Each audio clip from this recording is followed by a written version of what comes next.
Bully Magnets presenta. Tarde o temprano, todos los canales de historia tenemos que pasar por aquí. Así que hablemos de una vez de la historia del fenómeno ovni. Historia extraterrestre. Pero no me malentiendan, no vamos a caer en locuras del History Channel, sino tratar de explicar un fenómeno social y cultural que me parece extraño y fascinante, sin caer en cosas de loquito. Eso ya lo veremos. ¡Ya lo veremos!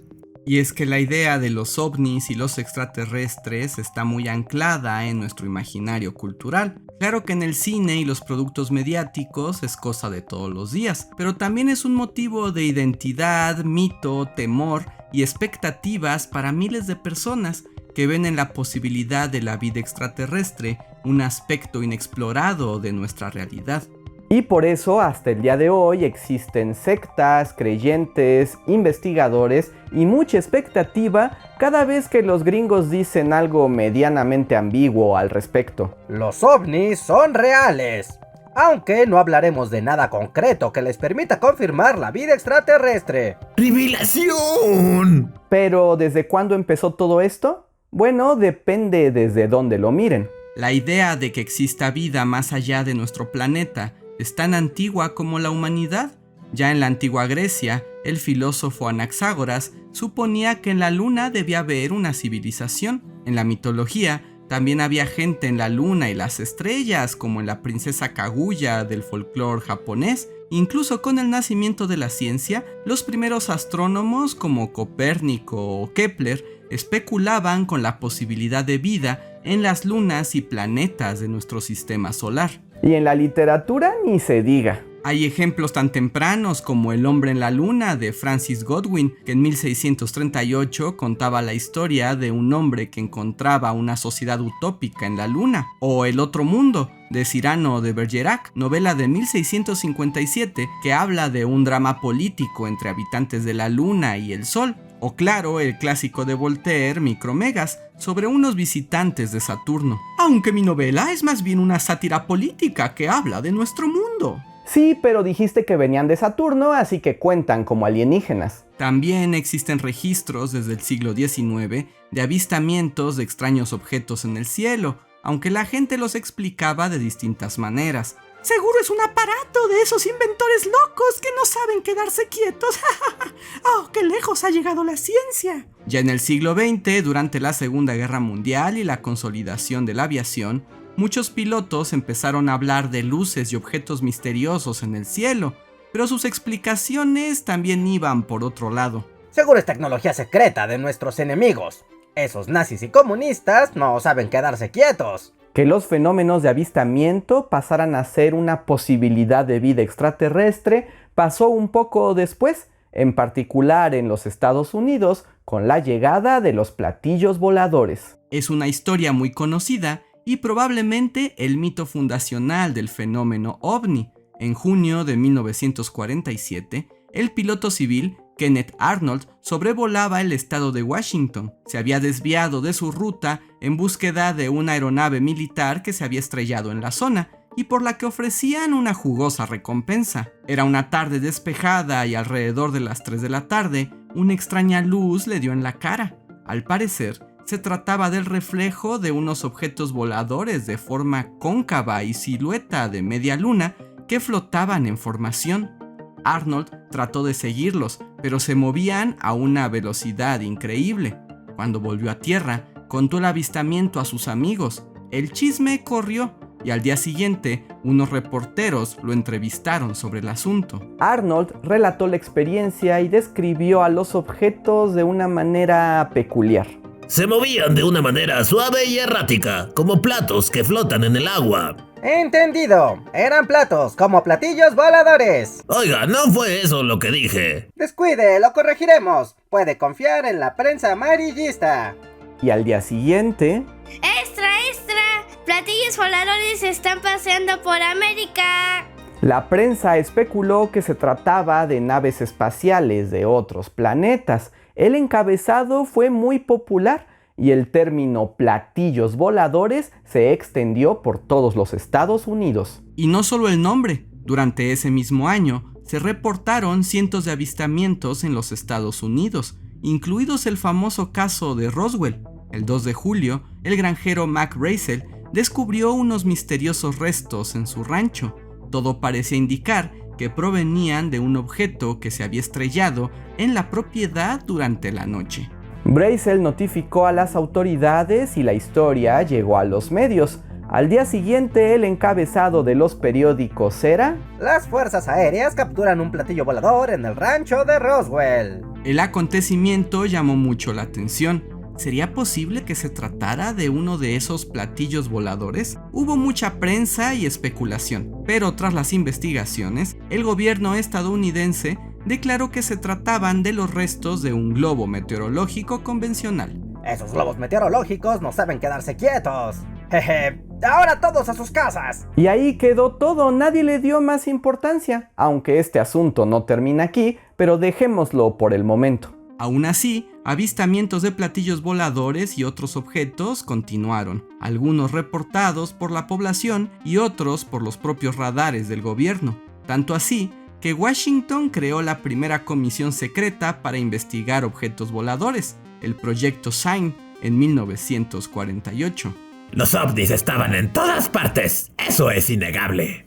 Sí, o puede que las historias de la prensa sobre platillos voladores crearan expectativa y paranoia, que hiciera que más gente mirara al cielo y reportara las cosas que veía, aunque no supieran de bien a bien de qué se trataban. Sí sabes que nadie quiere a los Scullies, ¿verdad? Y tal vez ustedes sean demasiado jóvenes como para saber qué significa ser un Scully, pero quédense hasta el final del video y lo descubrirán. Al proyecto se integró el astrofísico Joseph Allen Hynek, que se dedicó a juntar testimonios, fotografías y evidencias para explicar los ovnis, pues ese fue el término que se les dio oficialmente, objetos voladores no identificados, o UFOs por sus siglas en inglés. Hynek reportó todo este tiempo que la mayoría de los informes eran falsos, y que los objetos de los que sí había evidencia eran casi siempre fenómenos meteorológicos de lo más comunes. Pero eso no importó mucho porque la idea de platillos voladores siguió expandiéndose en los Estados Unidos. La versión de que platillos era igual a extraterrestres estaba a punto de nacer. Escritores de ciencia ficción, creadores de cuentos, cómics, novelas y películas empezaron a asociar a los platillos y avistamientos con naves de otros planetas. Clásicos de 1951 como El día que la Tierra se detuvo o la primera versión de La cosa de otro mundo popularizaron esta versión con un éxito espectacular. Pero la barrera entre la ficción empezó a desvanecerse pronto y en 1952 apareció un libro que presumía ser un testimonio real sobre el primer contacto extraterrestre. Los platillos voladores han aterrizado, de George Adamski. Adamski era un polaco estadounidense que sirvió durante un tiempo en las Fuerzas Armadas. En los años 20 se mudó a California y empezó a frecuentar círculos de ocultistas y se unió a diversas sectas. Porque entre los loquitos de las sectas y los de los aliens hay muy poquita diferencia. Oye.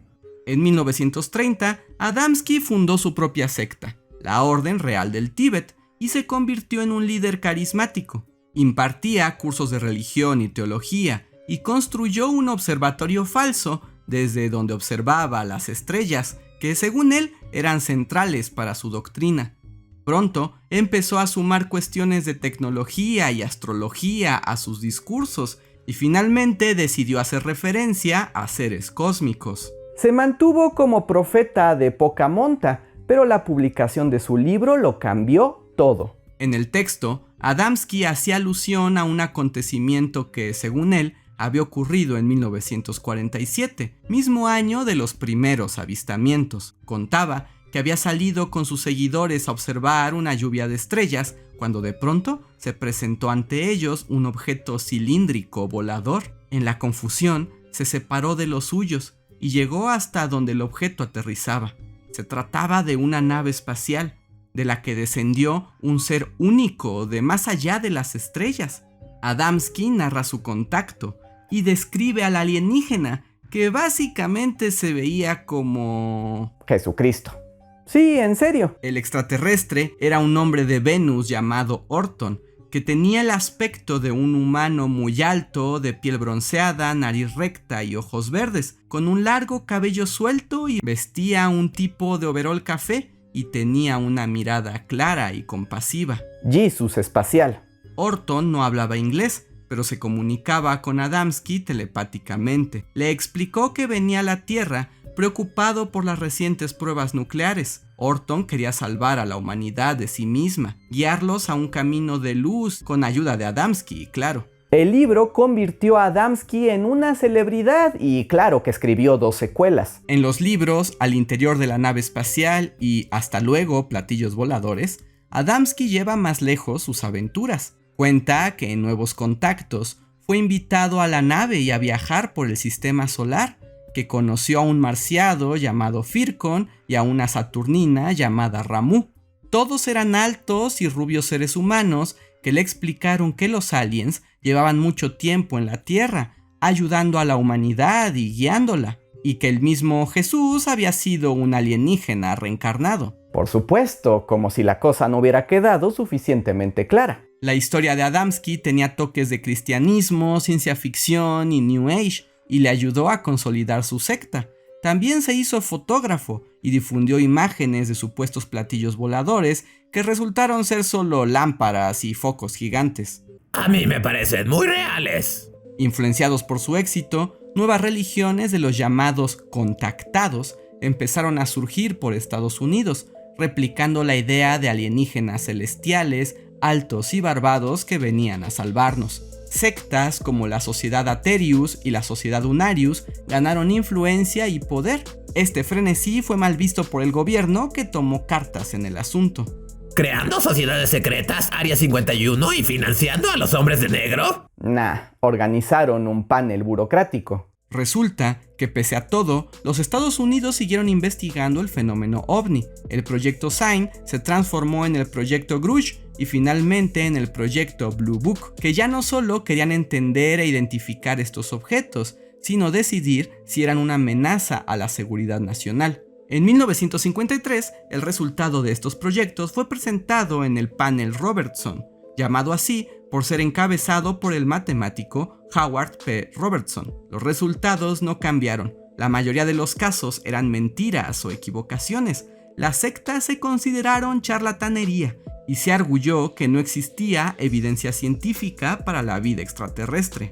¿Se acuerdan del doctor Allen Hynek? Pues siguió participando en estas comisiones y proyectos y aseguraba que no había nada de extraterrestre en el fenómeno OVNI. Y nunca voy a cambiar de opinión.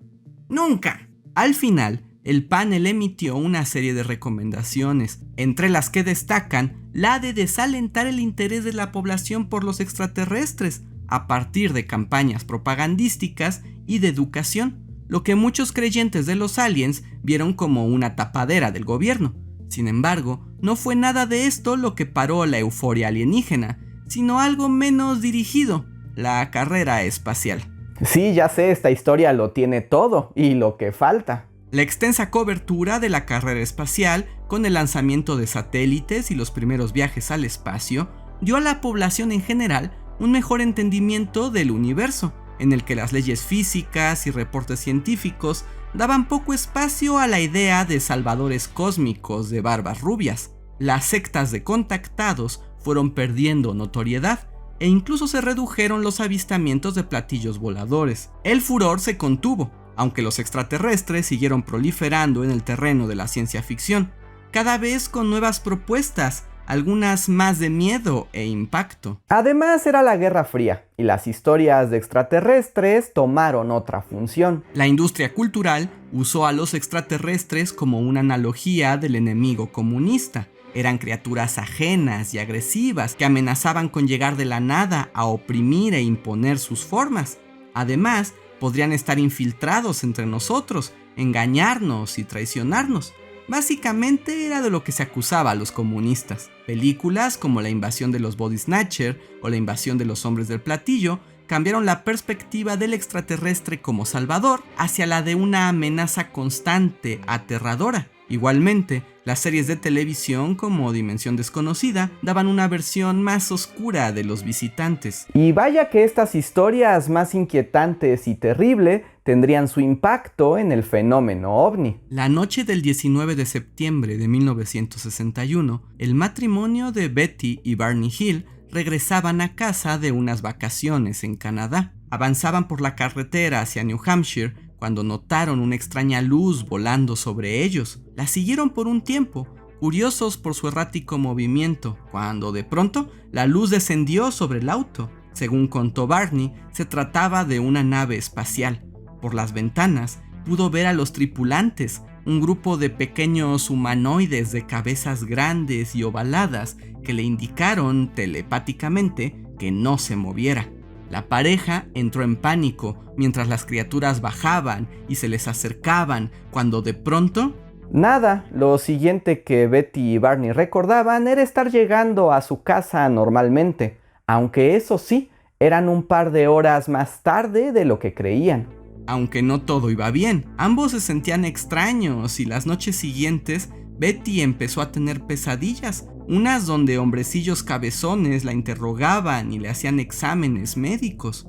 Como los sueños no desaparecían, asistió al psiquiatra Benjamin Simon, quien tras varios exámenes y sesiones de hipnotismo concluyó: No son sueños, sino recuerdos reprimidos por un trauma. ¡Todo fue real! ¡Ah, Dios mío! La época de los secuestros y abducciones extraterrestres había llegado. El caso de los Hill ganó mucha popularidad después de que fuera escrito por el psiquiatra y el periodista John Fuller en el libro El viaje interrumpido, 2 horas a bordo de un platillo volador, que también se volvió un bestseller. El Dr. Simon sometió a hipnosis a Betty y también a Barney, reconstruyó sus memorias reprimidas y llegó a la conclusión de que habían sido abducidos por extraterrestres, sometidos a pruebas médicas y después, de alguna manera, los soltaron tras borrar su memoria, lo que explicaba las horas perdidas que no podían recordar.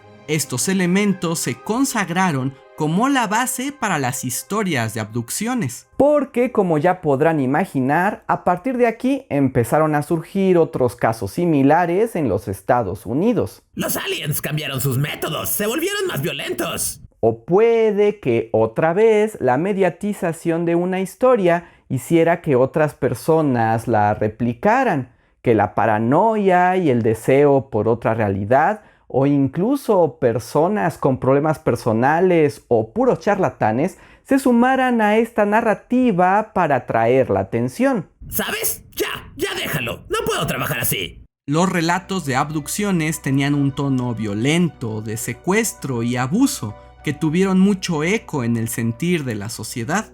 Además, resultaron ser redituables y las historias de los abducidos se publicaron en libros, revistas, incluso en programas especiales de televisión, noticieros y talk shows.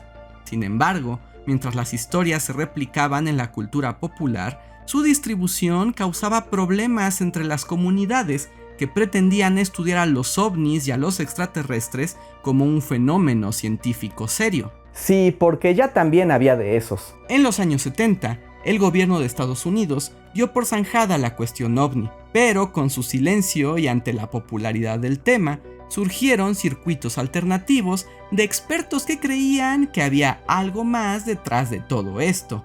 Irónicamente, uno de los principales exponentes fue el doctor Allen Hynek, que después de décadas de negar un fenómeno extraterrestre, al fin cambió de opinión. Los aliens son reales, se los digo yo, que trabajé en el gobierno. De acuerdo con Hynek, aunque al principio los ovnis no le parecían nada especial, la nueva evidencia le inclinaba a pensar que sí existían fuerzas extraterrestres. Y no solo eso, sino que el gobierno estaba implicado, por lo que decidió rebelarse y comenzar una carrera para iluminar la verdad y darle una explicación a un fenómeno que le parecía importantísimo. Claro que el hecho de que se peleara con la Fuerza Aérea y que además hablar de aliens fuera muy redituable económicamente no tenía nada que ver. En 1973 fundó el CUFO, el Centro de Estudios de OVNIs, el primero en su tipo, al que siguieron por supuesto otros como el MUFON,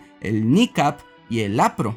Al parecer, si no tienes un acrónimo, no eres una organización de ovnis de respeto. De golpe, se formó una comunidad de ufólogos, encargados de investigar el asunto y esclarecerlo científicamente, si bien hasta el día de hoy se duda de sus métodos. Sin embargo, tuvieron que enfrentarse al problema de los múltiples relatos populares. Por ejemplo, los avistamientos hablaban de alienígenas muy diferentes en aspecto y comportamiento. Había contradicciones y discrepancias, por lo que concluyeron que obviamente la Tierra es visitada por diferentes especies. Obviamente. La clasificación de los ufólogos no ha dejado de actualizarse, pero en un principio identificaron a los de aspecto humano, a veces llamados nórdicos, que responden a los seres benévolos de los contactados. Luego estaban los grises, los pequeños cabezones que se dedican a secuestrar gente, que por lo general tienden a verse como enemigos peligrosos y que son sin duda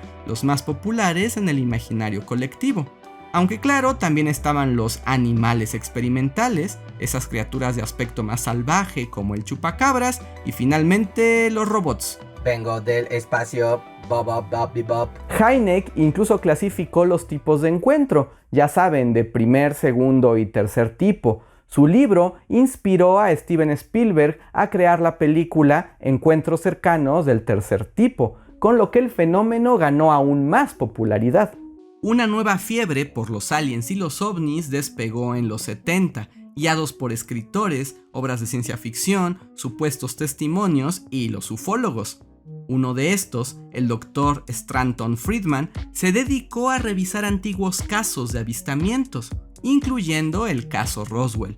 Friedman entrevistó a uno de los militares a cargo de la operación de reconocimiento, el oficial de Fuerza Aérea Jesse Marcel, que declaró que nunca hubo un globo meteorológico y que eso había sido una tapadera para el impacto de algo ultra secreto, algo que según las especulaciones de Marcel podía ser de origen extraterrestre. Ya se imaginarán que esta noticia fue un hitazo entre la comunidad de creyentes. Fue como nuestra Navidad. ¿Qué no te había sido? Nadie va a hablar de Roswell sin mí. Diversas teorías empezaron a surgir, apoyadas por testimonios de involucrados y demás personajes variopintos. La historia que más pegó fue la que decía que se había estrellado una nave extraterrestre y que el gobierno había recuperado los restos e incluso cuerpos de alienígenas, a los que había llevado a una base secreta conocida como Hangar 18. Por supuesto que nunca hubo pruebas, pero no hacía falta. El relato se sumaba a la moda de las teorías conspiranoicas y en un parpadeo ya había todo un folclore en torno a Roswell y los aliens, al grado que si hoy van a esta ciudad encontrarán todo tematizado con platillos y hombrecillos verdes. Es como Disneylandia para los loquitos de los aliens. Lo dices como si fuera algo malo. Roswell es la más famosa, pero así como esta, otras historias se integraron a la cultura popular estadounidense, siempre en tono de rumor, de algo oculto pero posible. A su manera, los estadounidenses estaban creando una nueva mitología, leyendas, un folclore particular que expresaba muchas de las ansiedades de la vida moderna a través de la amenaza invisible de extraterrestres secuestradores y un universo desconocido de infinitas posibilidades. Y como toda buena mitología, si la dejas correr, se ramifica. La siguiente gran transformación de la historia del fenómeno ovni corrió a cargo de la persona menos esperada, el artista plástico Bud Hopkins. Hopkins tenía una exitosa carrera como pintor y se interesó en los extraterrestres durante los años 60. Empezó a leer la bibliografía disponible, pero su mayor interés estaba en los testimonios de los abducidos. Se dedicó a entrevistar a un gran número de ellos, convencido de que eran la clave para conocer la verdad. Aprendió hipnosis e inauguró el primer círculo de ayuda para abducidos. Hola, soy Willy y he tenido un contacto extraterrestre. Hola, Willy. Y ese fue otro chiste que probablemente sean muy jóvenes para entender. El mayor aporte de Hopkins fue el concepto de tiempo perdido, que explicó en su libro del mismo nombre, Missing Time, de 1981. A partir de su trabajo con abducidos, descubrió que todos, así como había pasado con Betty y Barney Hill, tenían huecos en su memoria, huecos que se evidenciaban por la sensación de no recordar qué había pasado en el periodo de varias horas. Concluyó que los aliens tenían un mecanismo para borrar la mente y por consiguiente uno no tenía que recordar nada para igualmente ser una víctima. Argumentaba que solo la hipnosis revelaba el trauma y que cualquier sentimiento de ansiedad, desasosiego o extravío podían ser en realidad señales de que uno había sido abducido por extraterrestres. Básicamente proponía que cualquiera podía ser un abducido, y como las señales eran cosas tan triviales como tener un miedo, una duda o ansiedad, hizo que muchas personas sospecharan de su situación. Evidentemente, el reporte de abducidos se fue al techo. Hopkins se encargó de popularizar sus ideas con libros, artículos y entrevistas. El número de asistentes a sus grupos de ayuda creció. A todos los sometía a sesiones de hipnotismo y, hay que decirlo, empezó a lucrar con el trauma colectivo de sus asistentes y fue muy criticado, incluso entre los grupos de ufólogos. Pero eso no lo detuvo. Según él, las abducciones eran una epidemia silenciosa y para detenerla había que entender por qué los grises secuestraban gente y qué eran esas pruebas médicas a las que las víctimas habían sido sometidas. Su respuesta daría el golpe para transformar la idea del contacto de una experiencia positiva a una negativa y muy traumática. En 1987 publicó su segundo libro, Invasores, en el que Hopkins relataba el caso de Katy Davis, una mujer de una comunidad rural que había sido secuestrada varias veces a lo largo de su vida, desde la niñez. En cada ocasión le habían realizado pruebas, introducido sondas y extraído fluidos. De acuerdo con la historia, en algún momento Katy quedó embarazada sin que hubiera un padre, pero varios meses después su embarazo desapareció. Esta narrativa sirvió a Hopkins para deducir que los grises eran una especie en decadencia genética y lo que hacían al venir a la Tierra era buscar candidatos para crear híbridos aliens humanos para regenerar su especie. Y la reacción del mundo fue como... Los razonamientos de Hopkins fueron muy cuestionados, incluso eran demasiado fantasiosos para los creyentes del fenómeno. Aún así no desistió y continuó con esta narrativa, obsesionándose en aspectos sexuales de las abducciones y sumando más casos de mujeres muy similares a la historia de Katy Davis. Lo más turbio de esta historia es que muchas de estas mujeres sí habían sufrido violencia y abuso y sus experiencias estaban reprimidas. Hopkins manipuló sus recuerdos para decantarlos hacia la narrativa alien. De cierta manera, manipuló los traumas de víctimas reales. ¡Ay, ni los reptilianos se atrevieron a tanto! Aún así, esta versión se popularizó por ser escandalosa y transgresora. Es cuando programas como Lo Increíble o Misterios sin resolver empezaron a hacer sus especiales de abducciones, replicando una mitología mucho más oscura que se integró a la cultura popular. En los 80, los medios de comunicación y la persistencia de estas historias hizo que se contagiaran fuera de los Estados Unidos. Es cuando empiezan avistamientos en otras latitudes, aunque eran muy parecidos a las versiones gringas más conocidas. Claro que con algunas variables, como la aparición de los círculos del cultivo. Y también significó la aparición de ufólogos y expertos locales. Ya saben a quién me refiero. Llegados a los 90, la mitología alienígena ya estaba sentada y tenía un espectro de posibilidades bien delimitado, así que dejó de sufrir muchos cambios. Como hemos visto hasta ahora, el fenómeno ovni siempre ha estado muy ligado a los medios de comunicación, que repitieron y alentaron las historias de ovnis desde el principio.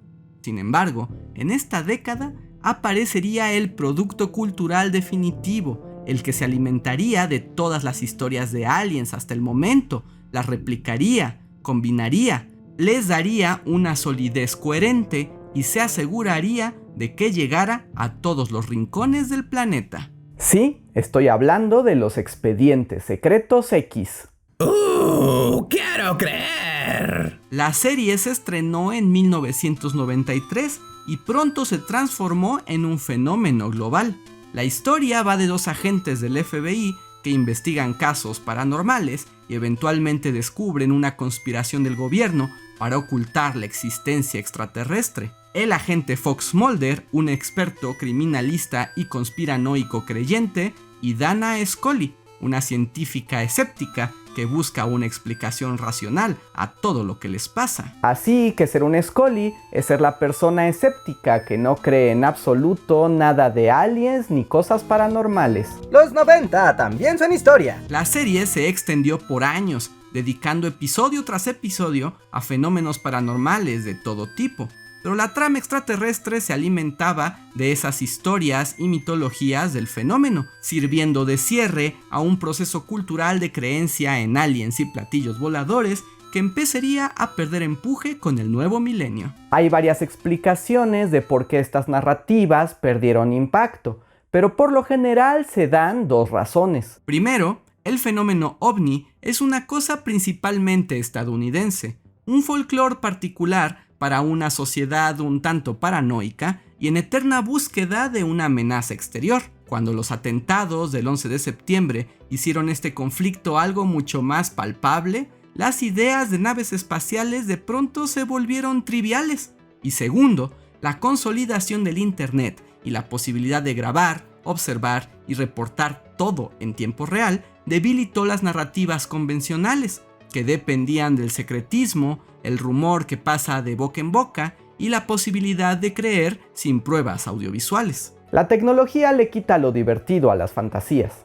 Ahora, esto no significa que haya desaparecido del todo. Aún hoy, continúan las sociedades de ufólogos e investigadores, y en los últimos años, el gobierno estadounidense ha hecho públicas sus investigaciones sobre los ovnis, confesando avistamientos inexplicables y dando respuesta a algunas teorías de los creyentes. Aunque a la mera hora nunca dicen nada relevante sobre la vida extraterrestre y ya nadie les hace caso. Pero las risas no faltaron. Así, el fenómeno ovni es un proceso histórico y cultural del siglo XX, atravesado por los medios de comunicación y la construcción de nuevas mitologías, mismas que nos obligan a pensar en que somos solo una pequeña parte de un todo más grande y muchas veces incomprensible. Un relato para resignificar nuestra existencia y actualizarla en un mundo cada vez más global y tecnologizado. Y también como fuente para cultos, sectas y mucha paranoia. Pero también como una forma de divertimento válida, una ficción poderosa que siempre logra inquietarnos